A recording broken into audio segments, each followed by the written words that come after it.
que a gente coloca na frente de Deus às vezes, né? E Deus só pode nos abençoar quando Ele está na frente. Quando Ele está na frente de nossas finanças, quando Ele está na frente dos nossos hobbies, interesses, nossos relacionamentos. Nós falamos um pouco disso na parte 2.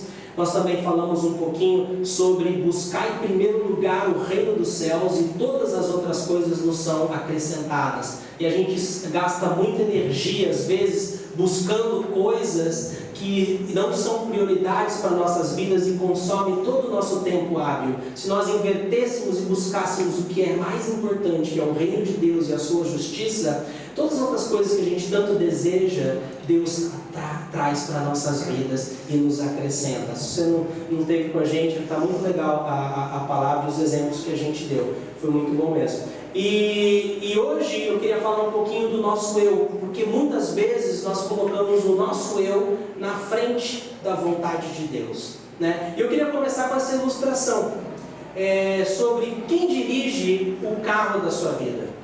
Imagina se sua vida fosse um carro e onde está Jesus nesse carro?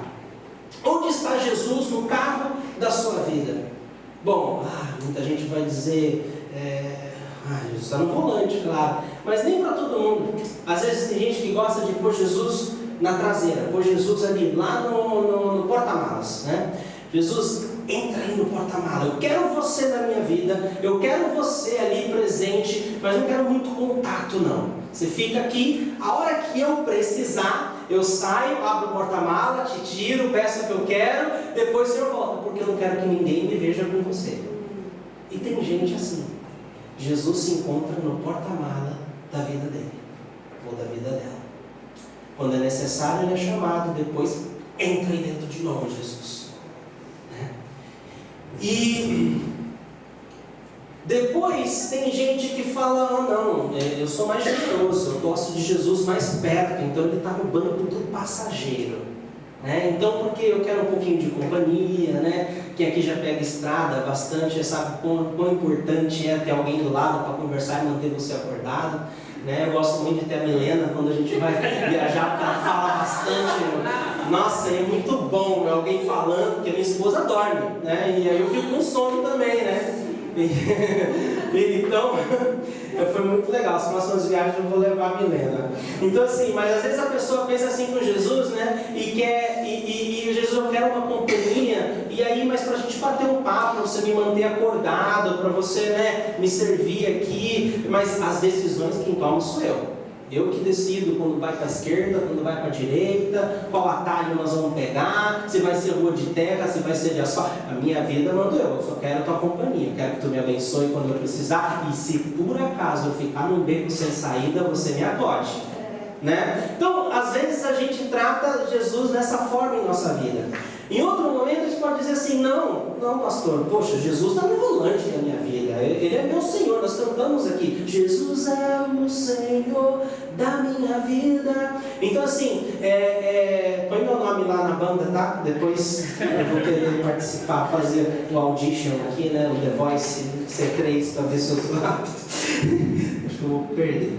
Mas aí, está no volante da minha vida? Bom, às vezes ele está no volante, a gente assume que está, a gente quer que ele esteja, mas a gente é aquele tipo de pessoas que fica toda hora, Jesus, olha o quebra-mola, Jesus está atravessando a velhinha, Jesus, vira a esquerda aqui, Jesus tem que dar seta, Jesus tem que ligar o farol, Jesus, e a gente fica toda hora naquela frenesia, né? Naquela coisa assim, querendo que não deixar Jesus dirigir e conduzir do jeito que Ele quer, mas Ele não continua sendo o centro para mim.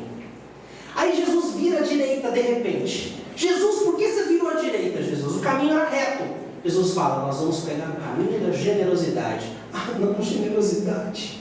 Pô, Jesus, você sabe que a grana está curta e tu me fala para ser mais generoso ainda, Jesus.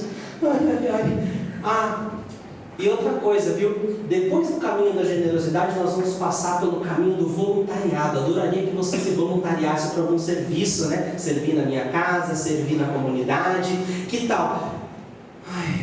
Não sei que manda, eu sei que está no volante, eu entreguei minha vida a ti, né? Não era bem o que eu queria. Mas deixe-me primeiro, Jesus. Está rolando uma festa com a rapaziada lá, eu queria muito nessa festa. Aí depois da festa, Jesus, eu também gostaria de ver aquele meu melhor programa, o programa que eu mais gosto na televisão, vai estar passando aquele programa mais bacana que eu curto. Você me deixa ver, Jesus. E depois, Jesus, desse programa, eu preciso visitar os parentes, pode ser? Aí sim, eu posso pensar em pegar esse caminho de servir o próximo e amar o próximo como a mim mesmo. Que tal? Jesus, passa logo esses carros, nós estamos muito atrás, eu preciso chegar logo na festa. Às vezes não somos assim. A gente começa a vida com Jesus no porta-mala, tira ele do porta-mala, coloca ele no banco do lado, depois a gente vê que a gente é ruim mesmo, que a gente precisa dele para dirigir, depois de bater, capotar várias vezes. Jesus tudo dirige, mas quando Jesus dirige, a gente não deixa o homem dirigir. A gente não deixa ele conduzir.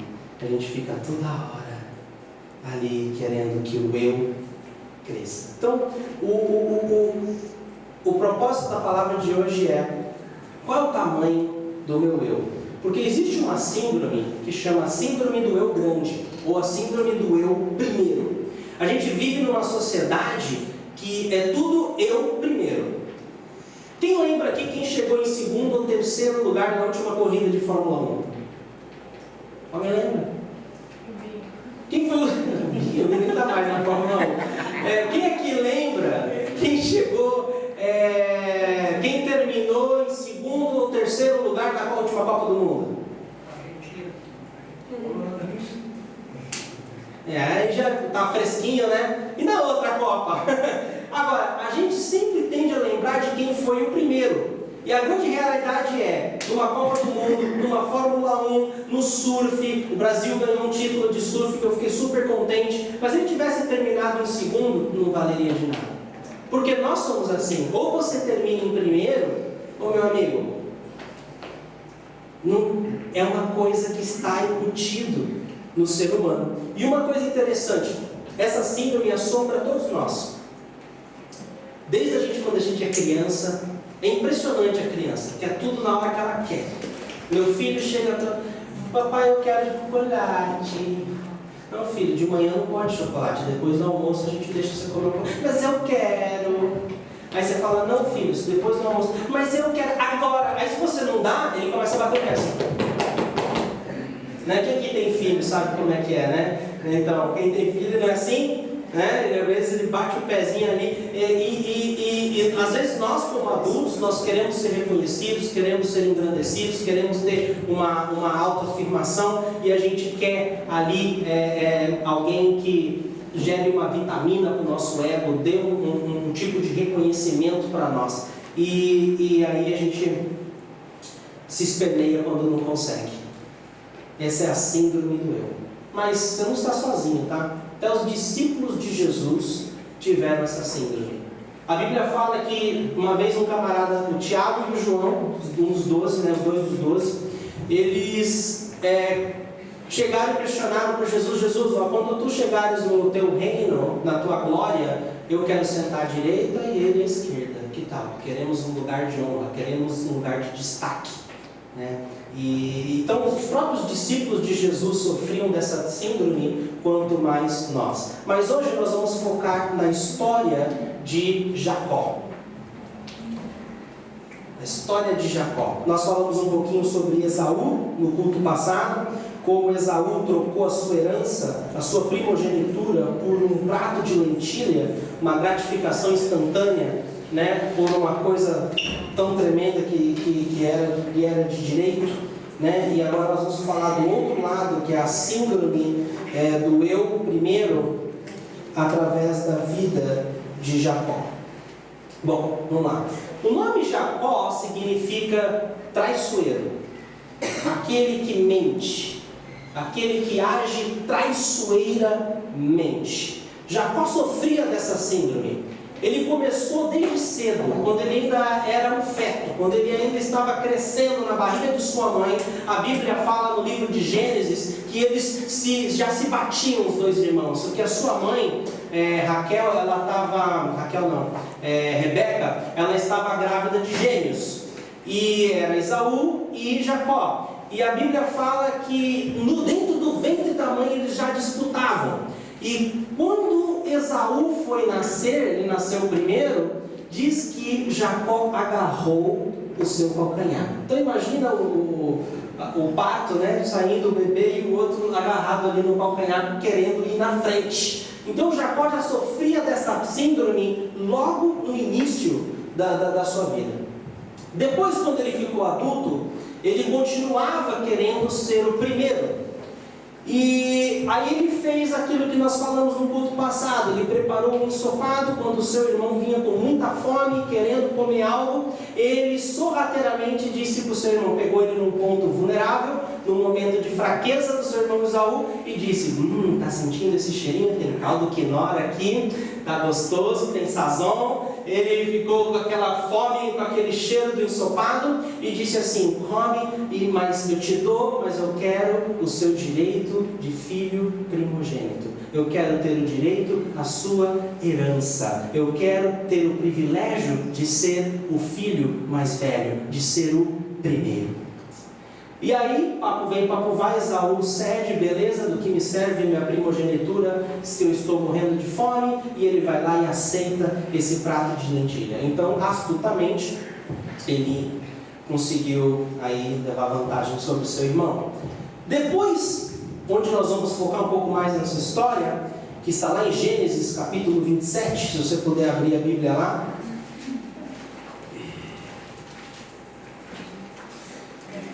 Fala de como Jacó, depois de ter agarrado o calcanhar do seu irmão, depois de ter mentido para ele, enganado ele com um prato de leite, trocado sorrateiramente ali o direito de primogenitura, ele enganou seu próprio pai para ter a bênção.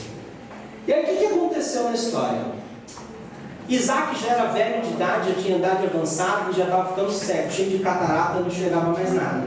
Aí ele chegou e disse para o seu filho mais velho, Esaú, disse: Esaú, vai, caça, mata um animal, traz para mim, prepara aquela carne gostosa que você sabe fazer, que eu gosto tanto, para eu comer e poder te abençoar. Era de costume que o pai, antes de morrer, desse aquela declaração importante para o seu filho, abençoasse o seu filho, para que esse filho, principalmente o mais velho, pudesse levar o legado do seu pai adiante e administrar toda a herança. Então, Isaac quis abençoar Esaú. A mãe deles, Raquel, Rebeca, Rebeca, ela ouviu e falou: não, eu quero que meu filho Jacó seja abençoado. Vai lá e conta para Jacó, ouviu o que seu pai disse, ele pediu para o seu irmão ir lá pegar uma caça, faça o que eu estou te mandando agora. Vai lá, pegue 2 cordeiros lá do rebanho, eu vou preparar a carne como seu pai gosta, e nós vamos fingir, você vai fingir ser o seu irmão, para que o seu pai te abençoe. O plano macabro já estava pronto, Jacó fez exatamente o que sua mãe disse, e olha lá o que aconteceu. Enquanto Esaú estava lá, pegando a caça, eles foram mais rápidos e chegaram na frente. Aí no versículo 18 do capítulo 27, diz assim: ele se dirigiu ao pai e disse: meu pai, respondeu ele. Sim, meu filho, quem é você? Jacó disse ao seu pai: sou Esaú, seu filho mais velho. Presta atenção de como foi a resposta de Jacó. Meu pai, respondeu Isaac. Sim, meu filho, quem é você? E Jacó disse: eu sou Esaú, seu filho mais velho. Fiz como o Senhor me disse, agora sente-se, coma do que cacei, para que me abençoe. Isaac perguntou ao filho: como encontrou a caça tão depressa, meu filho?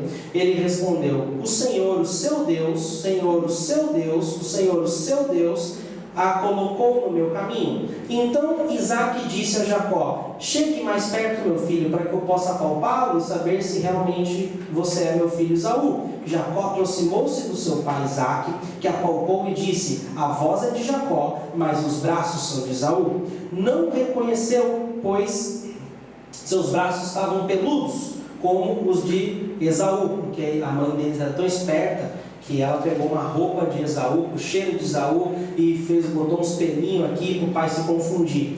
E aí deu certo. Ele não reconheceu, pois seus braços estavam peludos, como os do Esaú, seu irmão, e o abençoou. Isaac perguntou-lhe outra vez: você é mesmo meu filho, Esaú? E ele respondeu: sou. Então 2 vezes aqui ele mentiu para o próprio pai, dizendo que ele não era quem ele era. Então lhe disse: meu filho, traga-me da sua caça para que eu coma e o abençoe. Jacó trouxe, seu pai comeu, também trouxe vinho e ele bebeu. Então seu pai Isaac lhe disse: venha cá, meu filho, dê-me um beijo. Ele se aproximou e o beijou. Quando sentiu o cheiro de suas roupas, Isaac o abençoou. Então nessa história a gente vê que Jacó era determinado em ser o primeiro. Ele não media esforços para ele conseguir o seu objetivo, nem que isso fosse uma falta de caráter, faltasse integridade. Ele foi a fundo nisso e ele conseguiu enganar o seu próprio pai. E a história continua aqui, eu não tenho tempo de ler ela aqui, mas você pode ler em sua casa. A gente vê que o pai Isaac acaba abençoando e dando para ele toda aquela herança e abençoando nosso colega Jacó aqui. Aí o que acontece com o irmão quando ele fica sabendo? Pé da vida, né?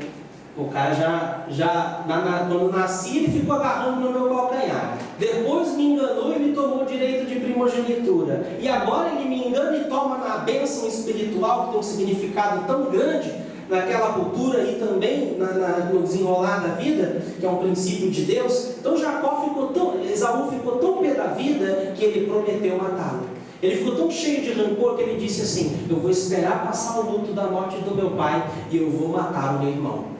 Então Jacó estava com uma sentença de morte já decretada. Ele ficou sabendo que o seu irmão iria matá-lo, e a mãe dele disse: vá para a casa do meu irmão e fique por lá, arrume uma esposa para você lá, até que a ira do seu irmão Esaú cesse e você possa voltar para casa. Aí a gente pensa que ele ia lá ficar 6 meses, ia lá ficar um tempinho, aí a ira de Esaú acalmava e ele pudesse voltar. Na verdade ele ficou 20 anos.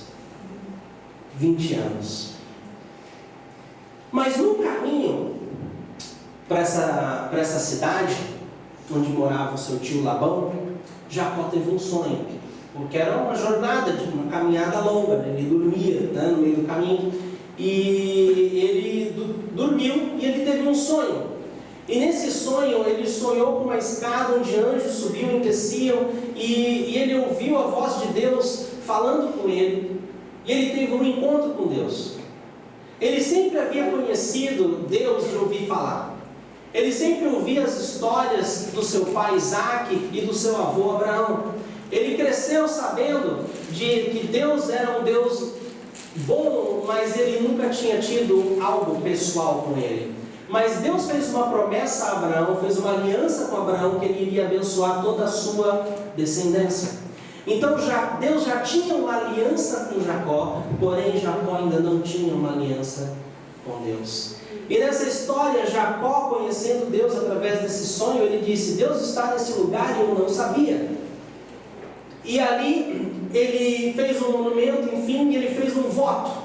E ele disse: se tu me abençoar nessa viagem, for comigo, me proteger nessa viagem, me ajudar a retornar, tu serás o meu Deus, e eu lhe darei o dízimo de tudo que eu receber. E ali ele faz uma aliança com Deus. Mas uma aliança com Deus não é suficiente para mudar a tua natureza. Uma aliança com Deus não é suficiente para que você esteja safo. Porque todo domingo nós damos oportunidade às pessoas fazerem alianças com Deus aqui. Quando no término da pregação a gente convida você que gostaria de deixar Jesus entrar no seu coração, você que gostaria de abrir a porta da sua vida para que Ele seja o seu Senhor, seu Salvador, que Ele reine em você. Ali você está fazendo uma aliança com Jesus, mas não é só essa aliança que vai transformar o seu caráter, transformar a sua natureza, precisa mais.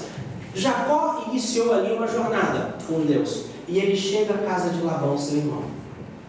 Chegando na casa de Labão, algo muito interessante aconteceu. Ele se apaixonou por Raquel, foi amor à primeira vista. Ele viu ela, uau, que gata, o coração bateu mais forte, e ele disse: eu sou seu primo, né? Então assim, me leva lá, quero conhecer meu tio, né? E ele chega, o tio recebe sangue do sangue, família, aquela coisa, festa no primeiro encontro. E aí o tio dele diz assim: bom, já que você veio, né, pelas recomendações da minha irmã, você é bem-vindo aqui, você vai trabalhar para mim, mas me dá o teu preço. Aí ele fala: bom, eu gostei da tua filha, eu trabalho por ela. Que tal eu trabalhar 7 anos e você me dar ela em casamento? E aí ele topou, falei, beleza, né? O pai da Raquel topou, beleza, vamos lá, você trabalha 7 anos, depois ela é tua. Sendo que no passar de 7 anos, ele não deu Raquel, ele deu a outra filha chamada Lia. Raquel era linda, era aquela mulher que tirava o fôlego de Jacó. E Lia era aquela mulher que se passasse por ele nem dava bola, nem não atraía, ele não era atraído por Lia. Mas ele, o que ele plantou? Plantou mentira, colheu mentira. Plantou engano, colheu engano. E acontece que nessa história, ele vai lá, ele casa com Lia primeiro.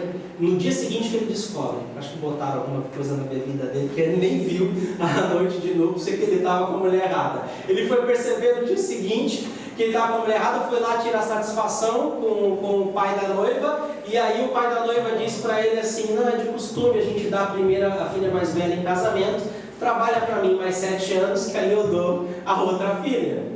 E aí ele foi enganado, 14 anos trabalhando com o homem para conseguir casar com a sua amada. E a Bíblia fala que os 7 anos foram como dias, de tão apaixonado que ele estava. Ai, que linda história de amor.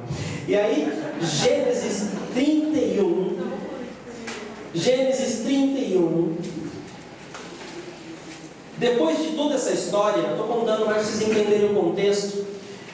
Depois de tudo isso que aconteceu, ele já casou com as duas, ele ficou bastante tempo lá. Deus aparece para Jacó e diz para ele assim, versículo 1, Jacó ouviu falar que os filhos de Labão estavam dizendo: Jacó tomou tudo que o nosso pai tinha, juntou toda a riqueza, porque Jacó prosperou, porque lembra que ele fez uma aliança com Deus?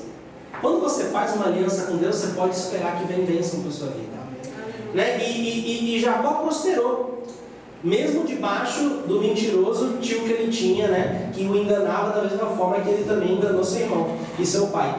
E Jacó prosperou, porque Deus era com ele. Mas aí o Senhor disse para ele no versículo 3: volte para a terra de seus pais e de seus parentes, e eu estarei com você. Então Jacó mandou chamar Raquel e Lia para virem ao campo onde estavam os seus rebanhos, e lhes disse: vejo que a atitude de seu pai para comigo não é mais a mesma, mas Deus de meu pai tem estado comigo.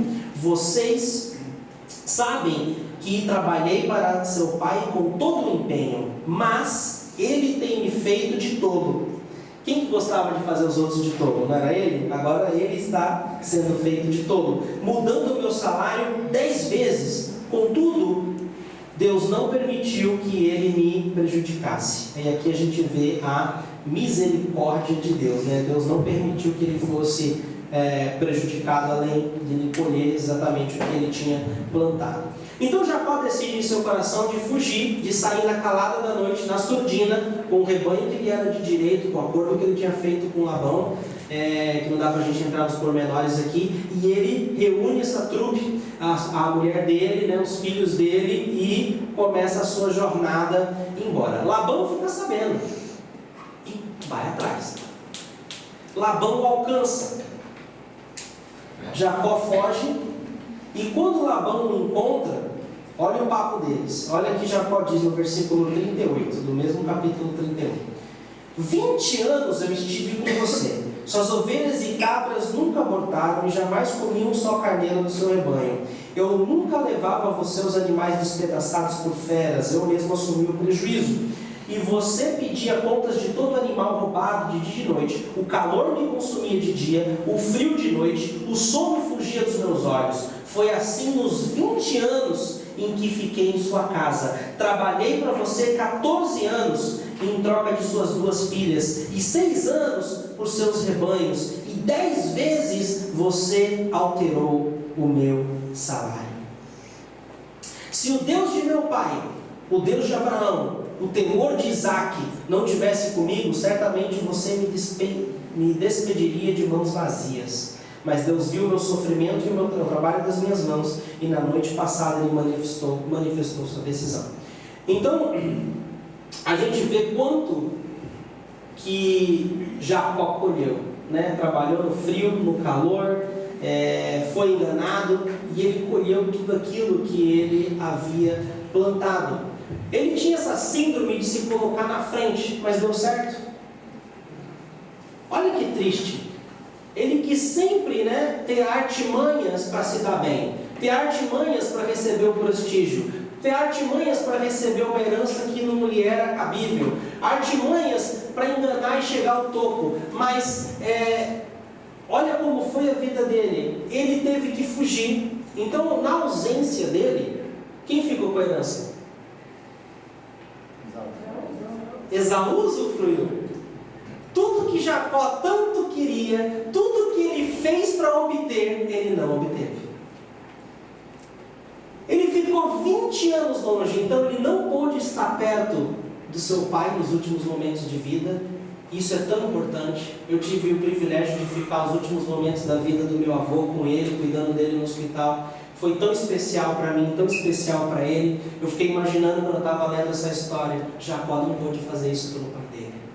Ele não pôde estar perto do pai dele quando o pai dele se foi. Ele não pôde enterrar o pai dele por causa das suas mentiras. Ele também não pôde enterrar sua mãe. Então assim, ele não pôde ficar com a mãe dele, curtir a mãe dele mais tempo. Ele ficou 20 anos longe de tudo que ele conhecia como família. Não é triste? Mas Deus é misericordioso e Jacó volta para casa. No caminho de volta, a conversa vem com Labão, Labão o abençoa, ele vai. E no caminho de volta ele tem medo de Esaú, porque Esaú tinha lançado uma sentença de morte. Então Jacó recebeu uma notícia de Deus que ele teria que voltar, mas ele estava com medo. Como é que eu vou enfrentar meu irmão? Jacó ficou rico e ele começou a dar presentes na frente. Ele mandava caravanas de bode, de cabra, de boi, de vaca, de servos e servas, e mandava os servos dizer assim, quando eles encontrassem Esaú ou alguém, mensageiro de Esaú, diga que o seu irmão Jacó está mandando esse presente para você, né? E ele está vindo atrás, né? Esse era o papo que ele dava. Mas aí veio os mensageiros de Jacó, voltando com a notícia, e disse assim, Esaú está vindo ao seu encontro com 400 homens. Aí ele tremeu na base, meu irmão está vindo com 400 homens. Os joelhos dele começou a vacilar, né? E ele começou a tentar nessa estratégia, porque ele era o senhor da vida dele. Deus estava no porta-mala do carro da vida dele, porque ele tomava todas as decisões. Ele veio com a estratégia. Ele disse, eu vou amaciar o coração do meu irmão com esses presentes. E ele começou a mandar essas caravanas, tudo que ele pertencia diante dele, para que quando o irmão dele fosse vindo ao encontro, tivesse o coração amolecido. Ele chegou ao ponto daí de ter que mandar a sua mulher, as suas mulheres, os seus filhos, e os últimos pertences que ele tinha foram ao encontro do irmão dele, e ele ficou sozinho. É nesse ponto-chave da noite de hoje. Jacó ficou sozinho. Quando você se deixa ficar sozinho, é a hora que Deus age. Quando todas as distrações, todas as preocupações que estão visíveis a você, estão longe de você, você não tem mais para onde ir, é a hora que você pode ter uma experiência com Deus. E aí nós vamos ver em Gênesis 32, versículo 22, como foi essa experiência com Deus. Jacó já teve até aqui algumas experiências com Deus, né? Ele teve aquele sonho, que ele fez uma aliança com Deus. Depois Deus apareceu para ele e falou para ele voltar para casa. Antes disso, nós não contamos aqui, mas Deus deu uma estratégia para ele ficar rico, para ele conseguir multiplicar o rebanho que ele cuidava do seu tio, para ele. E agora ele tem esse último encontro aqui que mudou a vida dele de uma vez por todas. Ele diz assim: naquela noite Jacó levantou-se e tomou suas duas mulheres, suas duas servas, seus seus 11 filhos para atravessar o lugar de passagem do Jaboque. Depois de havê-los feito atravessar o ribeiro, fez passar também tudo que possuía, e Jacó ficou sozinho. Então veio um homem que se pôs a lutar com ele até o amanhecer. Quando o homem viu que não poderia dominá-lo, tocou na articulação da coxa de Jacó, de forma que lhe deslocou a coxa enquanto lutavam. Então rolou um jiu-jitsu ali, né? Veio esse homem, a Bíblia fala que é um anjo de Deus, que era Deus, os estudiosos dizem, esteve e se pôs ali a Jacó para impedir que Jacó continuasse a sua jornada, algo que Jacó queria muito. E ali ele foi confrontado por essa pessoa, e eles lutando, ele foi tocado na coxa e ele ficou ali manco. Então aquilo teve uma... Lembra que Jacó tomava as decisões dele? Lembra que o eu de Jacó era tão grande, ele queria estar na frente, ele fazia, ele acontecia, ele era determinado, ele conseguia o que queria. E aí naquele momento, ele já tinha um plano. O plano de Jacó, por que ele mandava os presentes para o seu irmão Esaú em caravanas? Porque ele já tinha uma estratégia que se o irmão dele matasse ou prendesse a primeira caravana, alguém ia fugir, ia contar, e ele já deu ordem, foge, vamos correr, perna para que te quero. E ele já estava contando com uma possível fuga. Se meu irmão não me receber, eu corro, para salvar minha pele. Mas aí o que Deus faz? Ataca a coxa dele e deixa ele... Como é que ele vai correr agora? Deus tirou todas as opções de Jacó de dar um jeito na sua própria vida. Agora Jacó se viu: eu preciso do jeito de Deus, porque o meu não vai dar mais certo. E nessa luta a Bíblia fala que Jacó ganhou, mas na verdade Jacó ganhou não porque ele foi mais forte, porque ninguém é mais forte do que Deus. Ele ganhou, como diz o profeta Oséias relata esse fato. E ele fala que Jacó chorou, clamou e implorou para que esse anjo abençoasse. Olha o que diz aqui na história. Então, o homem tocou na articulação de Jacó, de forma que deslocou a coxa enquanto lutava. Então o homem disse: deixe-me ir, pois o dia já desponta. Mas Jacó respondeu: não te deixarei ir, a não ser que me abençoares. Não foi assim como se Jacó estivesse dando um mata-leão no homem, sabe? E o homem quase apagando assim, Deus quase apagando, e disse: pelo amor de mim, deixe-me sair daqui. Bate no tatame, né? E para poder seguir em frente. Não foi assim. Jacó estava extremamente humilhado, Jacó estava extremamente arrasado, Jacó estava extremamente sem esperança, e ele clama e diz: não te deixarei ir, a não ser que me abençoes. O homem lhe perguntou: qual é o seu nome? Lembra no começo? Quando o pai dele, Isaac, lhe perguntou: qual é o seu nome? O que ele respondeu? Eu sou Esaú. E agora, depois de todos esses anos de experiência, adianta mentir? Adianta querer levar vantagem? Ele reconheceu quem ele era. Quando Deus perguntou para ele: qual é o seu nome? Ele virou e disse assim: eu sou o segurador de calcanhar, eu sou um traiçoeiro, eu sempre fui esperto, determinando o meu destino. Meu nome é Jacó. Ele assumiu e reconheceu quem ele realmente era.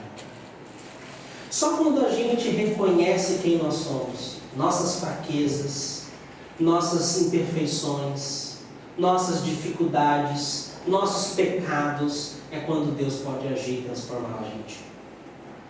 Quando Jacó reconheceu tudo isso, lembra, ele pagou um alto preço por colocar o eu dele na frente de tudo.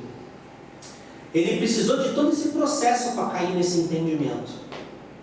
E aí ele disse: meu nome é Jacó. E olha o que acontece. Então disse o homem: seu nome não será mais Jacó, mas sim Israel, porque você lutou com Deus e com homens e venceu.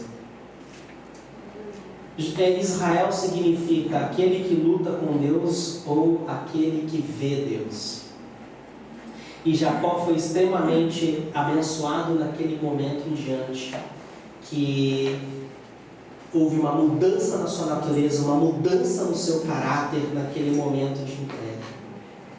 Então, Jacó disse em outras palavras, eu não quero ir mais adiante na minha vida sem a tua bênção. Qual é a bênção de Deus para nós? A maior bênção de Deus para nós é a mudança da nossa natureza, é a mudança do nosso caráter, é a mudança transformacional que Ele tem para mim e para a sua vida. Porque você pode ver, quando a pessoa anda com Jesus, conforme algumas experiências que Deus nos permite passar, chega um momento que fica muito claro, essa pessoa era uma antes e ela é outra depois. Ela teve um encontro genuíno com Deus, ela teve experiências com Deus. E nós somos um processo de transformação. A cada dia nós vamos mudando e ficando mais parecido com Jesus, se assim nos permitirmos.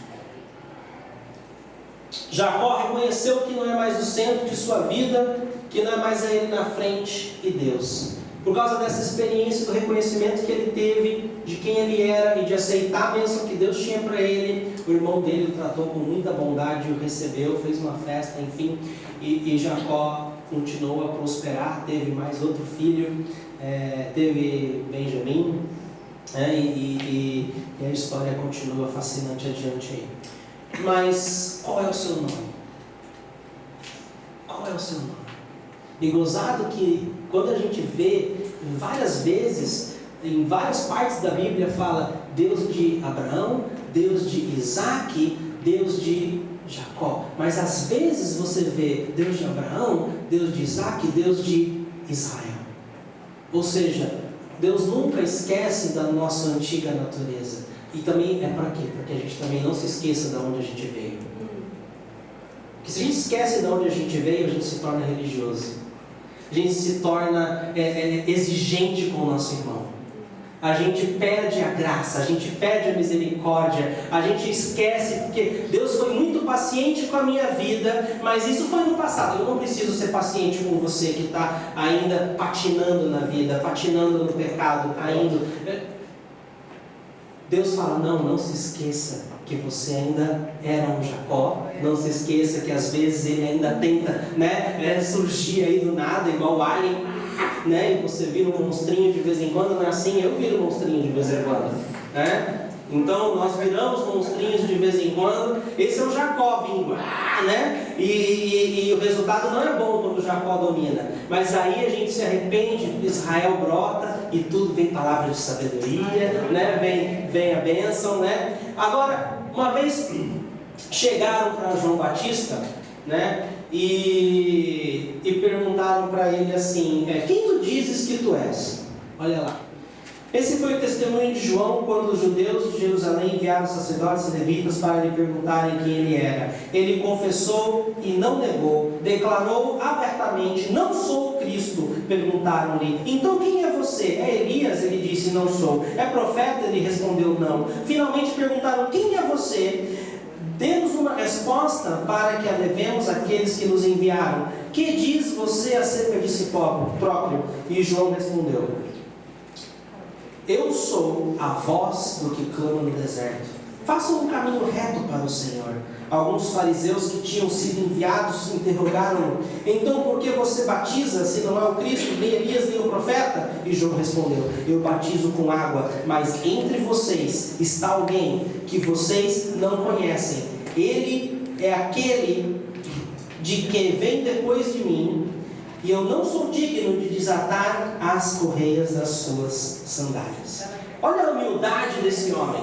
Ele tinha um ministério famoso, multidões o seguiam, e no deserto, não tinha ar-condicionado, era muito mais calor do que a gente está passando aqui hoje, e a galera ia até lá, não tinha multimídia, não tinha banda, e ele pregava, porque a gente prega aqui com a gente é sensível às pessoas que estão chegando, enfim, mas o João Batista não, ele chegava raça de víboras, e a galera vinha, então assim, um monte de gente se arrependia, arrependei-vos, ele falava, pesado o negócio, a pregação dele é martelada, e ele era o ministério da martelada, cajadada, seja como você quer chamar, E o povo vinha, e o povo era batizado. Mas quando pergunta quem ele era, ele não falava, eu sou o João Batista, Ministério Internacional. Não, ele não falou nada disso. Ele disse, eu sou a voz que clama no deserto. Quem é você? A gente vive numa sociedade que quer brilhar, uma sociedade que o eu na frente. E vamos seguir o exemplo de João Batista, não vamos seguir o exemplo de Jacó. Então, João Batista disse em João 3,30, é necessário que ele cresça e eu diminua. Até uma música que canta, convém que ele cresça, que eu diminua, convém que ele cresça, desapareça. Quem conhece essa? Não. Ninguém! Só eu! Caramba! Esse ritmo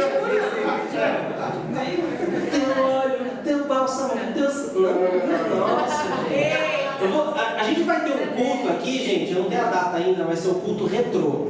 Eu tive essa ideia. A gente vai vir vestido a caráter, a gente não vai ligar isso aqui, ó, esse data show, a gente vai pegar emprestado um retroprojetor, vai vir aquelas coisas antigas mesmo, escrito à mão, nós vamos cantar só música assim, ó, vai ser um louvor inteiro assim, música antiga, né, de novo, eu não tenho cavaleiro, e aí, eu vou pregar de terno e gravata, a gente vai escolher mais um inverno para fazer isso. E vamos à moda antiga. Depois a gente faz uma festa aqui dos anos 80, 70, seja lá o que for, né? Vai ser bem legal. Culto retrô. A gente vai avisar vocês na hora que chegar. Hã? A mulherada vem de coque, vem como quiser. Mas tem que lembrar que é retrô. Então, qual é o tamanho do meu eu? A pergunta que eu fiz no começo da pregação. Qual o tamanho do meu eu? Aí eu lembrei da música do Roberto Carlos. Esse cara sou eu, né? Ele o cara perfeito, né? E a grande realidade é que esse cara não sou eu, porque eu não sou perfeito. Uma vez uma mulher, um cara chegou no aeroporto, tinha uma fila, e ele não sabia o que estava acontecendo com o voo dele. O voo dele foi atrasado, mudaram o horário do voo, uma coisa louca aconteceu, e ele chegou e disse assim, eu quero saber o que está acontecendo. A moça falou, a moça atendente ali da companhia aérea, olha senhor, me desculpe, mas eu não sei te informar, a gente está aguardando resposta, logo o senhor vai saber. A senhora sabe com quem está falando? Você sabe quem eu sou? A mulher pegou, ela tem acesso àquela megafone, aquela voz, né? Quando você vai no aeroporto, você não fica ouvindo lá, passageiro, senhor, tal, por favor, seu avião já está, embarque imediato, blá blá blá. E aí ela pegou aquilo lá e falou, atenção todos os passageiros, senhores e senhoras que estão presentes nesse aeroporto, temos um senhor aqui que não sabe quem ele é. Por favor, se você o conhece, venha ajudá-lo, porque...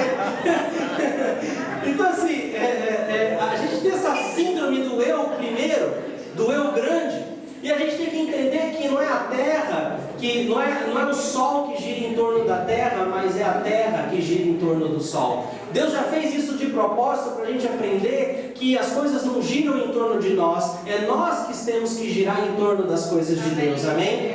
E aí eu fico uma pergunta para você. Nossa vida tem que girar em torno das coisas de Deus, nossa vida tem que girar em torno de Deus. Isso vai depender do tamanho do meu eu. Porque se o meu eu for grande, eu vou querer que tudo gire em torno de mim. Se o meu eu for primeiro, eu não vou conseguir fazer com que as coisas de Deus possam se encaixar como prioridade na minha vida. E às vezes, a gente vai tão longe, às vezes você não vai igual Jacó, né? A gente não vai tão longe como Jacó, de chegar a mentir, tal, mas olha essas perguntas. Como você lida com as oportunidades que te aparecem? Talvez esse te aplica mais.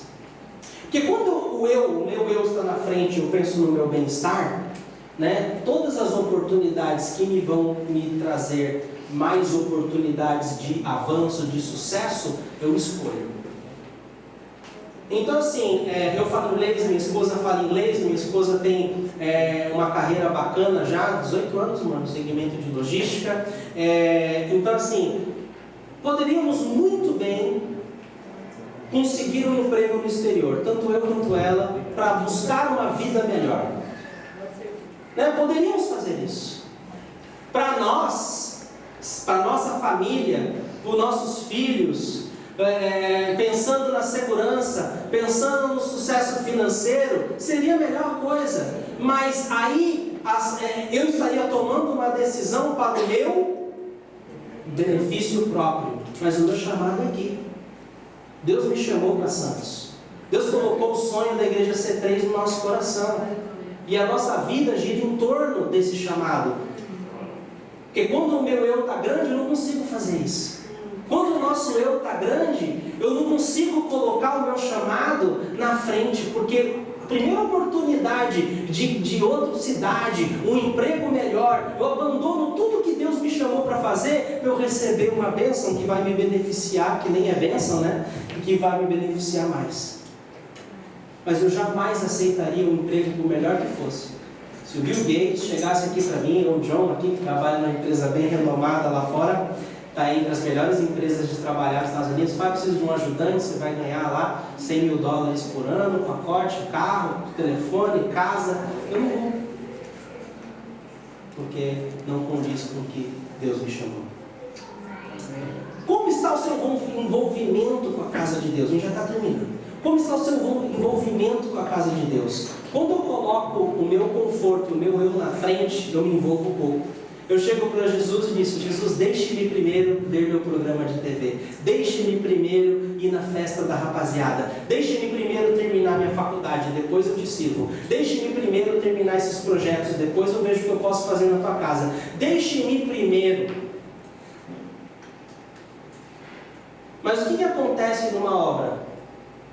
A igreja é uma obra em construção. Então, na tua casa, se tu contrata um pedreiro, e esse pedreiro começa a faltar, ele chega e te liga 8 horas da manhã, e você esperando ele chegar, e ele não chega, e ele te liga dizendo assim: olha, senhor, poxa, tá rolando um negócio aqui que eu preciso fazer, eu não vou poder ir hoje.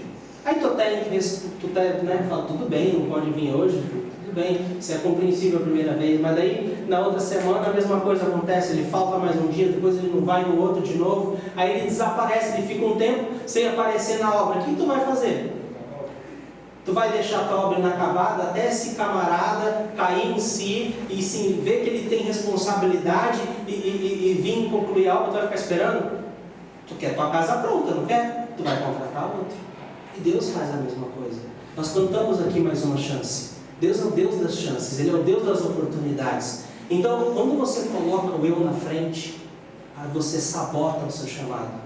Você sabota aquilo que Deus tem de melhor para a sua vida. E você pode até correr o risco de ser substituído. Deus quer exclusividade. Deus quer que a gente escolha Ele em primeiro lugar. Amar o Senhor seu Deus de todas as coisas, acima de todas as coisas. Amar o Senhor seu Deus de toda a sua força, de todo o seu coração, de toda a sua alma. Às vezes, não é uma questão do que a igreja pode fazer por mim. A questão é do que eu posso fazer pela minha igreja. Porque a mentalidade do eu grande é para eu ser servido. Eu venho num checklist, eu vou visitar uma igreja, eu pego o checklist lá. Essa igreja tem isso? Tem. Tem isso? Tem. Ah, isso aqui não tem. Não tem. Ah, já não está legal, já não tem isso que eu quero. A mentalidade de ser servido. A gente vê isso muito nas pessoas que têm o eu grande. É muito triste isso, porque ao invés da pessoa pensar: deixa eu achar um lugar onde eu possa contribuir, ao invés de consumir. Deixa eu procurar um lugar onde eu possa exercer o meu talento e abençoar aquele lugar com aquilo que Deus me deu. Olha como Deus quer que a gente haja. Vou liberar um vídeo aqui para a gente ver, para a gente terminar. Você não nasceu para chegar em primeiro. Olha o porquê que você We have nasceu. a remarkable video this morning of a selfless act of good sportsmanship. It focuses on 2 girls at a championship high school track meet in Ohio. You see them there, and Josh, love this story. You can't help but watch it over and over and over again, because usually, let's face it, the winners of races get all the attention, but not this time. It was 2 girls bringing up the back of the pack who are in the spotlight today, and rightfully so. Here's why. On the track, it is inarguably the fastest runner who wins the race. But for Megan Vogel, it was finishing last that made all the difference. The 17-year-old was competing at her high school state championships and had already won her first race of the day. But in the second race, at a longer distance, Megan struggled. Going into the third lap, I started falling behind. And as Megan slipped to the back of the pack, another runner, Arden McMath, was also having a tough go. I was kind of blacking out, and then the last 50 meters, my legs completely gave out. But instead of passing Arden, Megan took her in her arms, propping her up when all hope seemed lost. And then the two opponents crossed the finish line together. I was kind of just thinking that I wanted to just get her to the finish line. I was more worried about getting Arden across the line than what place I was in. It was amazing. It was a moving experience. I definitely didn't expect that. Sentiments echoed by the thousands and thousands who have viewed video of the race online. This is a true hero, one wrote. Another suggesting we should all take a page out of her book. But for Megan's coach, her on-track heroics didn't come as much of a surprise. That's because Megan's coach is also Megan's mom. She has a big heart, and you know, everyone has a light in them, and I think Megan's light just was able to shine a little brighter. I pretty much credit my parents. They're the ones that taught me to always do the right thing. Modesty from a girl who, no matter the record books, should always be remembered as the very best kind of champion. Qual que é a pegada dessa história? Esse é o exemplo que nós temos que seguir. Você não nasceu para chegar em primeiro. O seu eu não tem que ser o maior. Você não precisa ser o primeiro, você não precisa chegar na frente, mas você precisa servir e ajudar o próximo. A atenção dessa corrida não foi para o primeiro colocado, porque o ato que ela fez foi tão nobre que ela ganhou atenção. Ela treinou, ela suou, ela fez de tudo para ela conseguir aquela medalha e chegar em primeiro. Na cabeça dela, ela pensando, poxa, eu posso passar essa menina, conseguir uma posição melhor, mas ela pensou, não, eu não posso deixá-la aqui na caída. E ela parou, desistiu de talvez conseguir uma posição melhor no final da corrida e ajudou aquela moça. Imagina tanto tempo treinando para ser vencedora, tanto tempo se dedicando, ela abriu mão de tudo aquilo, porque pessoas vêm antes de coisas. Que esse ano de 2015 a gente possa ouvir a palavra de Jesus. Vou pedir para você fechar seus olhos, nós vamos orar. Jesus disse assim para os seus discípulos: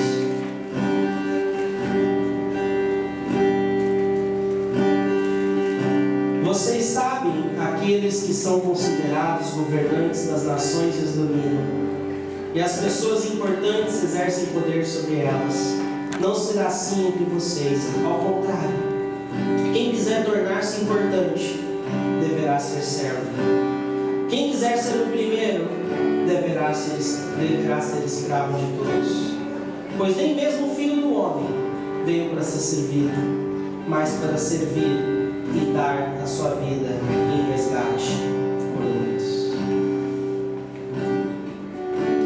Que em 2015 Deus nos deu esse coração voluntário, esse coração de servo. Ele quer derramar um sonho sobre a minha vida, sobre a sua vida, mas Ele não pode derramar unção com um eu grande. Se o meu eu for grande, não vai caber espaço para a unção de Deus em mim. Ele quer derramar essa unção sobre nós, mas eu preciso fazer como João Batista. Quando perguntarem quem eu sou, eu vou dizer, eu sou a voz que clama no deserto, eu sou um servo do Deus Altíssimo. Eu não sou digno nem de servi-lo, mas pela sua graça Ele me permite servi-lo. Imagina se Jesus colocasse o bem-estar dele na frente. Ele jamais teria morrido numa cruz. Nós jamais teríamos alcançado salvação. Se Ele colocasse o eu dele na frente, o bem-estar dele na frente, Ele não teria viajado por cidades em cidades, curado enfermos, expulsado demônios, ressuscitado mortos. Ele não teria investido 3 anos de sua vida moldando 12 homens para que a sua mensagem fosse levada por todas as outras gerações, porque dá muito trabalho lidar com pessoas. Dá muito trabalho, os discípulos não foram fáceis. Tinha até um traidor no meio. Se Jesus colocasse o eu dele na frente, ele nem teria céu para a terra. Se Jesus colocasse o eu dele na frente, ele não teria estendido sua mão para nos resgatar, para nos tirar de um poço de lama toda vez que a gente tropeça e cai. Mas quão maravilhoso é o nosso Deus, que não mediu esforços, não veio para ser servido, mas veio para servir. Eu só posso ser um discípulo de Cristo se eu colocar Ele em primeiro lugar. Faça hoje uma aliança com Deus. Foi a aliança que sustentou Jacó. É a aliança com Deus que vai sustentar você. Tenha um momento e fique a sós com Deus.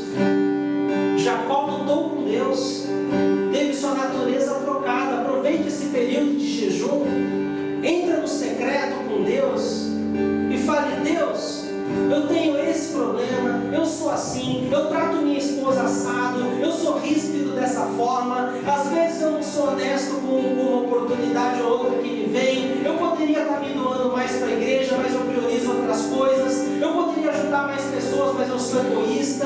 Deus, eu tenho esse, reconheça aquilo que você é, quem você é, se coloque diante de Deus que Ele muda a sua natureza.